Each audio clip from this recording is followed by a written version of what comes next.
And welcome to Impact 2024, our continuing conversation where we talk about all types of topics, current events, everything that you can possibly think of.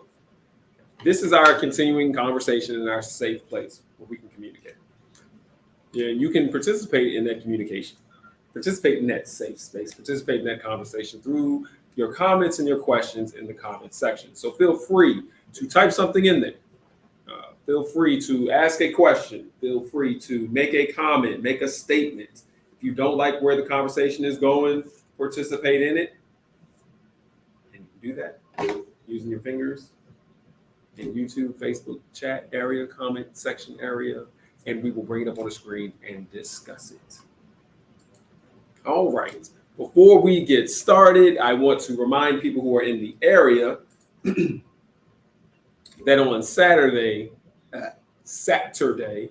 the 20th, I think that's the 20th. Yeah, Saturday the 20th, we're having a concert here, our summer outdoor concert here at Amani Christian Ministries. As you can see the address on the screen. If you are in the local area, please feel free to come out. You can find more information on the website and come out. We'll say old school concert where people can come out and just enjoy themselves free. So feel free to stop in. So I just want to make sure I pointed that out. For anybody who's in the area, or if you have some friends that you know in the area, call them, tell them come on by. It won't be that hot that day. Hopefully. Okay. Let's hop into what we need to hop into. There are a lot of stories. I say this all the time, and I mean it this time. There are a lot of stories going on out here. You know everything that's going on in the world. It's so much going on in the world. I wanted to talk about the fact that there was a man of color who wanted to work in the hospitality industry and was putting out resumes, but could not get an interview. And when he changed his name from a regular name, it wasn't even like an ethnic name, to a clearly Caucasian name, all of a sudden he got an interview. Same places that he was, one of the same places that he put in the application for, he said the exact same application, other than he changed the name and he changed a couple of dates just so that it wouldn't match up perfectly. And all of a sudden he got an interview. Wanted to talk about that. Wanted to go down that route. But then, as you all know, there was a shooting. While the former president, Donald Trump, was making a campaign speech, he was shot at.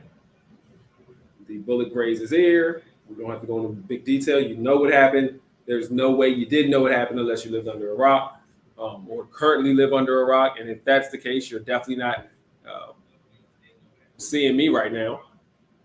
The event caused a catastrophic change in the United States when it comes to what was going on at the time. So if you were paying attention to sports, or if you're paying attention to movies and other things like this, the next day, the same day, on your phone, whatever, everybody just started homing in and saying, oh no, there was an assassination attempt of a former president. And so, I don't want to talk about this, but that's the big news story, the biggest story out here. And here's the aspect of where we're going to come from.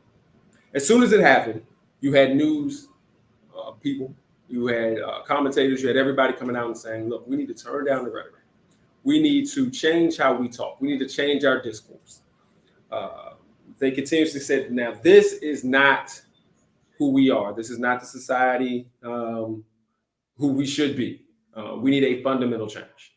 We need something huge to change. Something has to change. Something has to be different. This is crazy. And that was the common thing.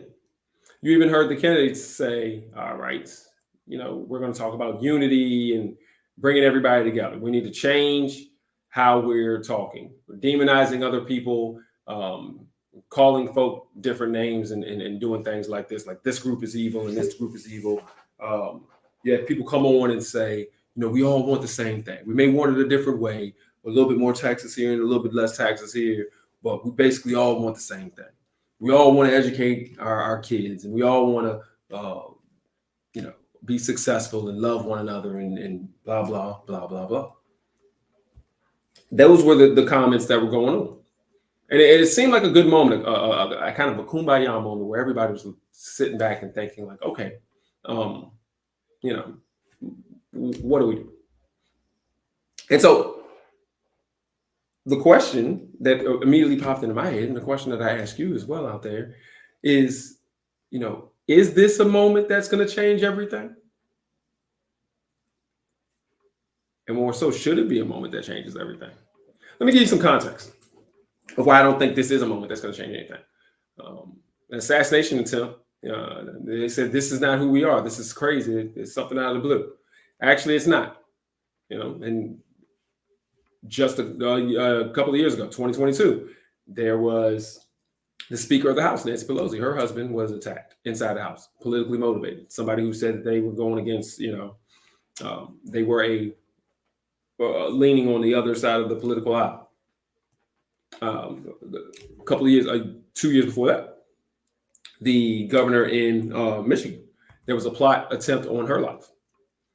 They said they were going to go in and capture her and force her to confess that the election was rigged and then whatever. Prior to that, over the years, there have been numerous attempts. We can go down the line. We remember in 81, Reagan was shot. And then you go on before that, and we can go down all the lists. But now you're getting back there in the years. You're getting back there in the years. But assassination attempts on political figures has gone on over and over again. There's even some more recent ones that we can talk about, or when they actually do get shot. And so when people come back and they say, well, this is not who we are, or this is unexpected, honestly, no, it's exactly who we've been as a society. And this is exactly what happens here in the United States. Things are messy. I think what the difference is that we have some really good Secret Service. We have some really good protection details. We have some really good people who spend time when it comes to counterterrorism and protecting those people in leadership and in charge. I don't think that anything has changed. And we can also make sure that we go back even a little further. And let's talk about, because I'm Black, let's talk about the Black experience and the civil rights experience. And we can go through the numerous people who were murdered then over the years in the 50s, 60s, and 70s,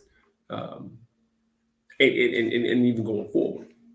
And so when people say this is not who we are, and that assassination attempts or attempts on the lives of people who are doing things don't happen, that's not true, I don't think.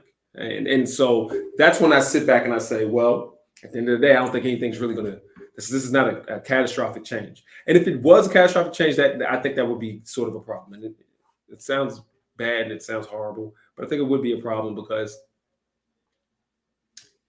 if in Uvalde, Texas in 2023, 19 children are killed.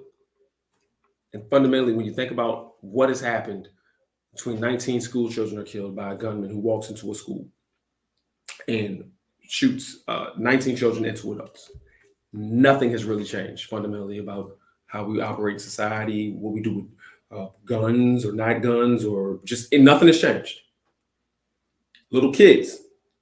And if a bullet grazed by a wealthy, no better way to say this, a wealthy white man just grazed his ear, and then all of a sudden something did change, it would show that we had some serious, serious problems in society in the way that we think about things and who we value and who we don't. And so I sit back and I say, well, nothing's going to change. I don't think. Matter of fact, I don't even think we'll be talking about this probably by next week. I don't even think it's going to be a big deal. Like, oh, well, they had a security breakdown. Let's move on to the next thing. But the question is, should it be? And, again, I say no. But I do think what's important is that let's not kid ourselves and start lying. And I think that's where it comes down to. We're talking about changing the temperature in the room. We're talking about changing how we talk, changing what we say. I think what's important is let's make sure we stay in the truth. Because if the truth is the truth, whether it sounds good or it sounds bad, it's still the truth. And we can't start lying or not saying the truth because it might sound mean or it might incite somebody. At the end of the day, a lot of times the truth makes people angry. When we look at the civil rights movement and we look at what's happening, numerous times people were killed because they were trying to integrate schools. Numerous times people were killed because they were trying to register people to vote, or they were registering themselves to vote, or they were encouraging other people to vote. They were speaking the truth. The truth is you have the right to vote as a person of color. The truth is you had a right to vote as a human being, and they were killed. So if you're going to get, if telling the truth is what incites violence, well, then I'm sorry. We're just going to tell the truth. And if it sounds a little bit mean and it's going to incite you to violence, and well, then that's just what it is, in a sense of we can't stop or shy away from telling the truth. And so when we're talking about this political discourse and we're talking about this unity and we're talking about getting all together and everything like that, I love that. What I don't love is the idea that somehow you're not going to say the truth in order to unify us. You're not going to speak about the realities of what's going on, or realities of what somebody else is trying to do versus the realities of what you're trying to do in order to unify us. If there's sexism, racism, hate, whatever that's out there, you still got to speak to it. You can't say, well, I'm not going to talk about it or concentrate on it because I want to unify us. And I think that's the fear, just the fear. That's the hesitation that I have when I hear people talk like this. Like, what are you talking about? What do you mean you're going to have to change your rhetoric? So when somebody says that 3,000 families were separated at the border, 3,000 children were taken away from their families at the border, and it is absolutely ridiculously evil for somebody to do that to somebody. Because we came from South America or south of the United States, you're allowed to steal your children away. And for me to say that, well, that's evil to do that, or morally reprehensible to do that, I don't think I need to turn down any kind of rhetoric or any talk in the case of unity, because at the end of the day, if you're stealing children away from people, that's evil and wrong. What we have to do is just speak the truth. Now, does that mean you should do some violence about it? Nah, I don't think you need to be going out here trying to assassinate people. I think we all need to be better and understand that that's not what we need to put up with. That's not who we need to be. But at no point in time can we change our talk or tone down tone down how we talk if we're talking the truth. Comment. The reality is there were some who immediately pointed blame. Some claimed that the attempt was orchestrated by Democrats. And so that kind of stuff, I think, is what we're talking about here. When you're talking about the truth, when you're talking about, you just want to blame these people and say that these people are doing this and doing that, and you're speaking off of emotion, and you're not speaking to the facts and the truth. You're just saying, well, these people are bad because because these people are bad because they're out here just being bad. Like, no, we can't do that. And I think that's crazy, and that's not unity, and that's not positive. But I don't want, and I've said this before here, and it's going to sound crazy, I don't want to unify with you in your hate. I don't want to unify with you in your bad behavior. So if we're going to unify, yes, we should unify on differences of taxes. You can have differences of taxes if we can unify and get together. You got differences of how you want to do schools. Like, I believe in public schools, where other people believe in private schools and charters and all that kind of stuff. I think we can unify there. We can unify when it comes to religion, where you can believe in one faith or in another faith, or I believe in one type of Christianity where you believe in this other type, which I don't know what it is. We can still kind of unify there, as long as we're not too far away. But what we can't unify on is the fact that you want to be racist, that you want to be sexist, that you want to push down certain people in order that you can push yourself up and hurt others. We can't unify on that. We can't get together on that. I can't sit back and do a blind eye to that, because I think that's what's problematic with what we do now. So yes, we need to unify and get together, but we also need to continue to reject what type of hate and other things like that are being spewed out of people's mouths. Was this a plan, or was he really shot? That's one of the good questions that's going around. One of the things that just popped up today was that the FBI had been looking into Iran being having an assassination attempt or a plot that was going on, and so they were on high alert because of that. Who knows? Who knows? That's was it a plan? Was I usually tend to stick with the major news and the major facts on things, and I don't try to stray too far. And at the same time, I will say there is no reason to sit back and think that there's not a possibility that some things can be orchestrated. We've seen crazy things in this world, and we've seen crazy things happen. So who knows? Well, I do know there should not be some kind of seismic shift because somebody was shot at. Does not change who they've been. Now it may change who they are going into the future, and if you see somebody change, then you adjust to that.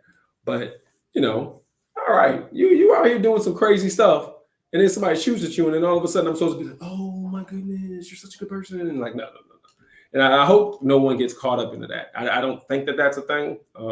People think that that's a thing for some reason. That's been on. If you're listening to folk across the country, they're like, everybody's gonna be sympathetic to him because he got shot at. I mean, sounds crazy to me, but yeah, who knows? Was it real or was it not? Another comment. There are some that attempt. There are some that the attempt on Trump's life was staged in order to garner sympathy for him. But a person was killed. Was that collateral damage? Yeah, it's weird. But the whole thing is weird. It is weird. It is very odd. It's very strange. It's just a lot of strange stuff there. Man, I'm gonna just leave it at that. It's strange. But one point that was pointed out is that for so long, you've heard people talk about how these immigrants are here and they're so dangerous, how Black people in all of these different areas with all of these guns are so dangerous.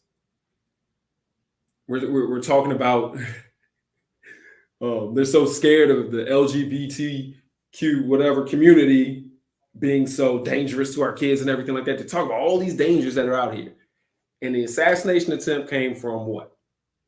A 20-year-old, technically middle America, Pennsylvania, white guy. And that's who the Department of Justice and the FBI has been saying is the biggest threat right now, period, is just a disenfranchised, regular white gentleman. And so the whole time that we've been demonizing these other people, we got to realize, they're not the threat. And they are people who we should be helping. We should be helping one another. Regardless of where you came from, regardless of who you are, we should be helping one another instead of just demonizing other groups of people. All of us need one another. That's the way I look at it. Do you think Trump will have a come to Jesus moment? It's a great question. Now, it was a possibility. They said he ripped up his speech at a convention. So they're having a convention right now. There are two major conventions going on right now. Ironically, they often happen at the same time. There's the Republican National Convention where Donald Trump is about to be formally nominated for the Republican to be the Republican candidate for president.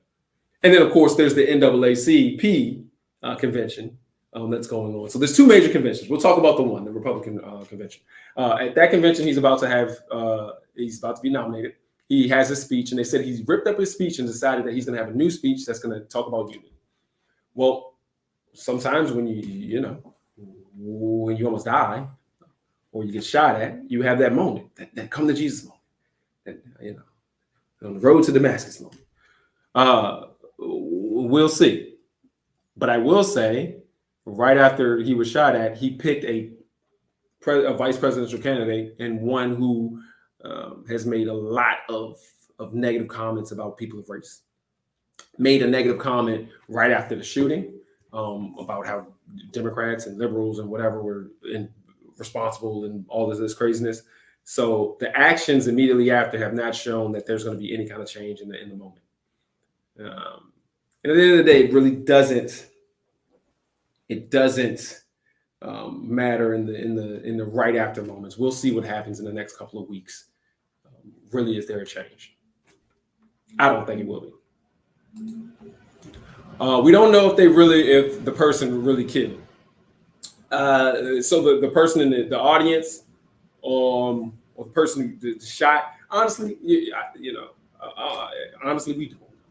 And let's be honest. I mean, as much as we think we do know, we don't know. The government officials, they're looking around and seeing things, but we don't know.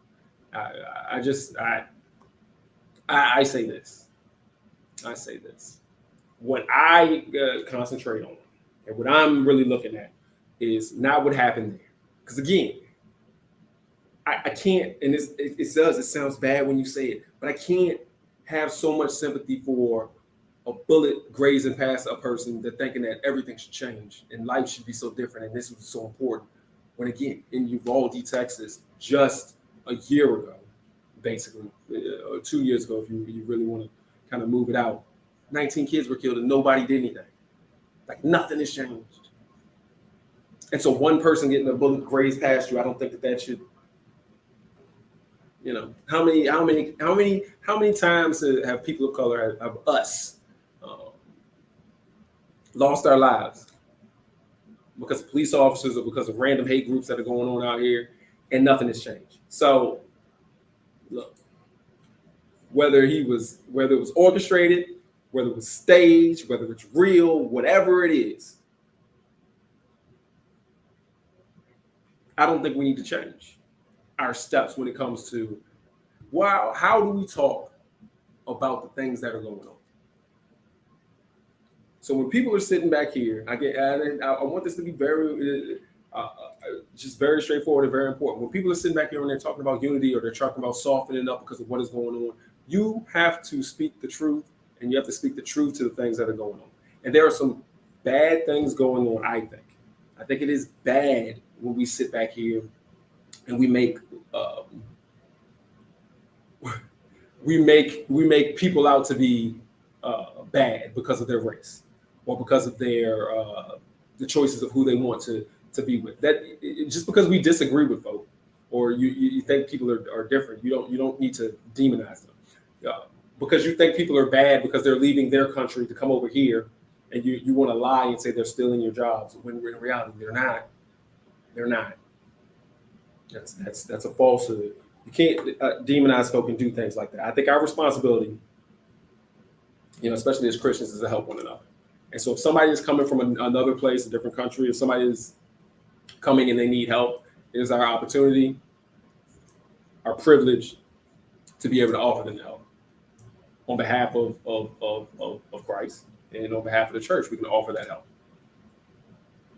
I think we need to be able to love one another despite our differences. And I think we need to be able to be strong enough and brave enough to call out bad things that are occurring, bad things that happen. And just stay truthful to that. And again, I always bring this up. And if anybody knows me and anybody listens to me, I always bring this up because I think it's so sickening. The fact that, again, at the border, when people were leaving Mexico, South America, wherever, and came to the border in 2017, a policy was put into place to take their children away from them, and they had no mechanism of tracking or bringing them back together. That is not okay, and that is the kind of policy that we're going to go right back to. And if you're going to speak truth, you got to speak truth to things like that. So if I sit back and I say, to people who, they're so pro-life or they're so, pro-family, and I say you're supporting policies and people who separated children, if you say that you're pro-life and you say that you're pro-family, you're lying. If you say things like that, it seems mean and it seems harsh. It's like, whoa, that's the kind of things that sparks division. But it's the truth. I mean, and so I just, when we get to the point of, look, we need to speak better. We need to speak better to one another. And I think I think that is our we got to just be more simple. But we have to continue to speak the truth. And we cannot be quiet because something bad happened. We can't be quiet and be soft-spoken and back off because something bad happened. We have to continue to speak the truth. If you believe that it is the truth, then we got to continue to speak. All right. Well, that's it. Straight to the point. As things go on, you will still hear people, talking, and people are starting to already criticize others. Shows were changed. People stopped plans that they had. Commercials were changed. Everything was changed. Again, I get it. Everyone, we should watch what we say. Watch the words that we say. Watch how we say things. Make sure that we're not inciting people. But let's stick to the truth. Let's make sure that we're still, as they say, speaking truth to power. Don't not speak the truth. And that's what we all have to do. And I hope the people, all across the country, don't not speak the truth because we're trying to be nice. That ain't right. All right. Well, thank you, everyone, for joining us. Thank you for all those comments. That's absolutely wonderful. Great conversation. As always, I want to remind people, Tuesdays, today, Tuesday, 7 o'clock, we have prayer. Community, as a community, we pray from 7 to 7:45. Sometime in there, drop a prayer so you can pray with us. 8 o'clock, again, Eastern Standard Time. We always have Impact 2024. On Thursdays, which is really important, we have our Bible study Thursday at 7 o'clock Eastern Standard Time here on Facebook and YouTube. And then on Sundays, we have worship service at 10 a.m. Eastern Standard Time here on Facebook, YouTube, and live if you want to show up and come. And please do. And then as a reminder, this Saturday, the 20th, July 20th, we are having our backyard old school jammy jam, whatever you want to call it. And please feel free to join us. All right. So again, thank everybody for coming. Please continue to join us for Impact 2024. Have a good one. And again, join us again.